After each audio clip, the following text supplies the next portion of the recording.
What if your money could keep working even after you retire? Passive income isn't just for influencers and investors. It's a smart, realistic way for retirees to earn extra cash flow without clocking in. Today, I'm sharing proven passive income ideas that can help you boost your retirement income without even breaking a sweat.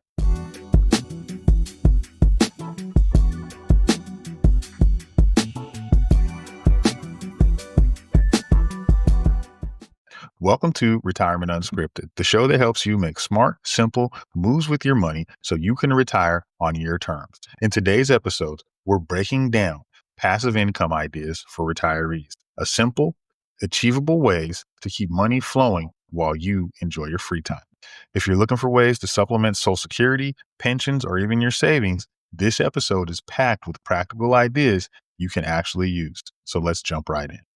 Dividend paying stocks. Okay. So one of the things that you could do is you can have dividend paying stocks. And so how retirees can invest in reliable blue chip companies that pay consistent dividends. Now, I'm not going to go into the names of the companies, but this is something that you can do a little research on and find out what blue chip companies are. So a blue chip company is going to be your larger, reliable companies that you probably use in your day-to-day life. So these are going to be companies that will help you, right? So these stocks provide a steady quarterly income while keeping your money invested in the market. Just be mindful of market risk and diversification. So what happens is when we talk about these quarterly income checks is every quarter, these type of blue chip stocks will kick off a dividend. And so they send those dividends back to their investors. And that is a form of income. So that's something that I think is as simple as it sounds. It's a great way for you to drive more income in your plan. We've talked about this on other episodes, understanding how your provisional income works. So if you have questions about provisional income because you're taking Social Security, we got an episode up here for you that will talk to you a little bit more about provisional income so that you can add that to your overall income when you're retired, drawing Social Security and trying to find new ways to increase that income. The second one is going to be real estate rental properties. Now, owning rental properties as a way to create consistent monthly cash flow is one of the oldest ways to do it, right? You go buy a property, you rent this property out. So let's say you buy a property if you're in a certain area, and I like to use the number 2,000. So you're renting a property, you're making $2,000 on that rental, and that is going to be $2,000 of cash flow, $24,000 a year.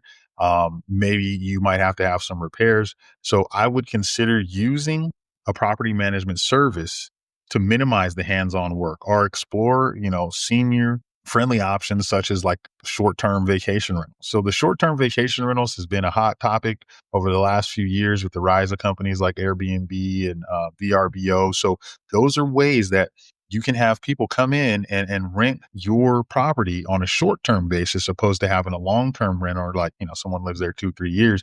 You may have someone there in the house for 2 or 3 days, maybe a week. They just come there for vacation. This is another way for you to generate income. I think it's a great way to do this if you have the availability of a rental. If you want to stay away from physical property, then they have a thing. This is the third option. These are REITs. They're called real estate investment trust. It's a great alternative for retirees who don't want to manage properties directly. Now, I understand there's a lot of things that could come with managing the property, but we understand how critical it is for property to be a part of your portfolio as we talk about that keyword diversification, right? So REITs offer real estate exposure with dividend income potential. Okay.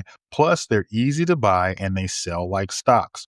One of the big things that the drawbacks of owning real estate is in a down market, it makes it a little harder for you to get rid of the real estate. With these, since they sell like stocks, this is a way for you to be able to own property without owning the brick and mortar, and then being able to easily get off of it if you feel that it's time to move to a different investment. Number 4. This one I think is huge because last year we've seen it a lot. So high yield savings accounts.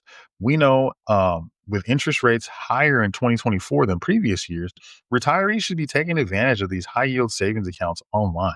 Accounts like CDs and safe CDs are safe for passive income. I think that that's huge, right?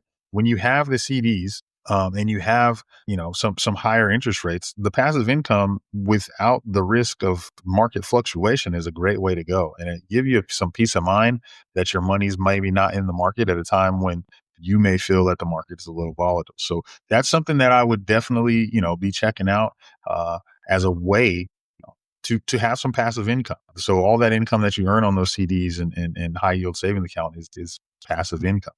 The last one is going to be creating and selling digital products. Now, you probably worked, you have acquired skills, and you can turn your hobbies or expertise into ebooks, online courses, photography, templates to be sold on platforms like Etsy and Amazon and Teachable. These are great ways for you to do something. It's a one-time effort that can generate an ongoing income, and it's great for those that enjoy sharing their knowledge and creativity.